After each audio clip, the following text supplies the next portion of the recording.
Ready start. अध्यक्ष महोदय, सबसे पहले मैं अपने माननीय कार्यकारी पार्षद महोदय का, जिन्होंने बजट भाषण दिया है और अपनी नीतियों की घोषणा की है, उसके बारे में उनको हृदय से बधाई देना चाहती हूँ। मैं यह नहीं कहती कि कोई क्रांतिकारी परिवर्तन लाना चाहता है यह बजट, लेकिन मैं यह भी देखती हूँ कि यह बजट जो है, धीरे धीरे गति से समाजवाद की ओर बढ़ता जा रहा है। अपनी नीति से यह भूतकाल और वर्तमान दोनों को एक कड़ी में मिलाकर हमें उज्ज्वल भविष्य की ओर ले जाता है।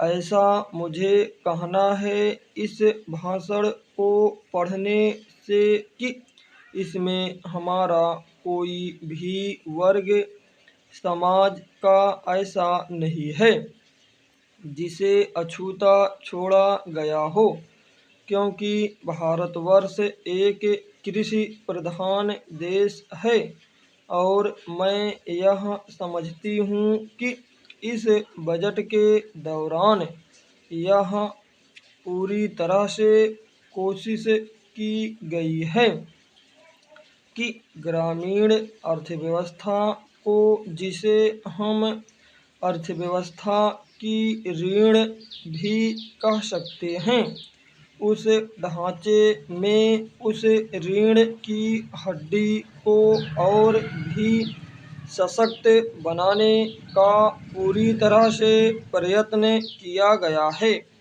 हमारे ग्रामीण भाइयों के लिए जो कोशिश की गई है इस बजट के अंतर्गत, वह है उनको सिंचाई के लिए कुएं, गाँव में उनके लिए पक्की सड़कें, जिससे उनके खेत और घर दिल्ली के साथ जोड़ने की कोशिश की गई है।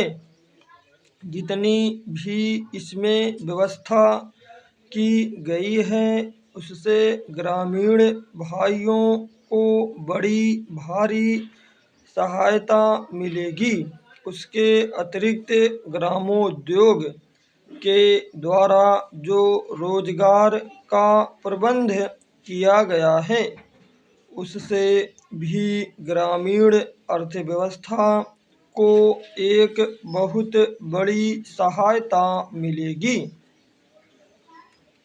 मैं इनका ध्यान इस ओर दिलाना चाहती हूँ कि जहाँ तक शिक्षा का संबंध है, इस बजट में कोई विशेष प्रावधान नहीं किया गया है।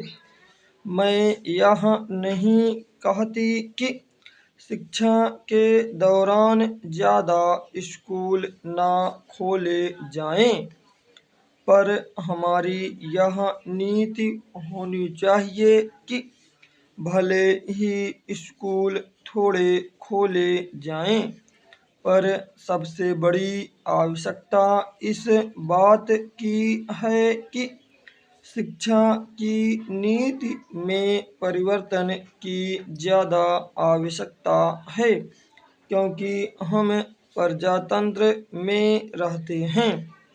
प्रजातंत्र को अगर हमें सफल बनाना है तो सबसे पहले हमें ऐसे नागरिक चाहिए जिन्हें अपने अधिकारों और अपने कर्तव्यों का भली भांति ज्ञान हो।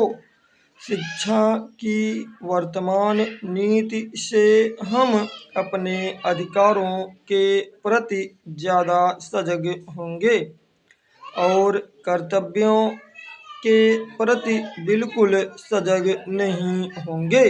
स्टॉप।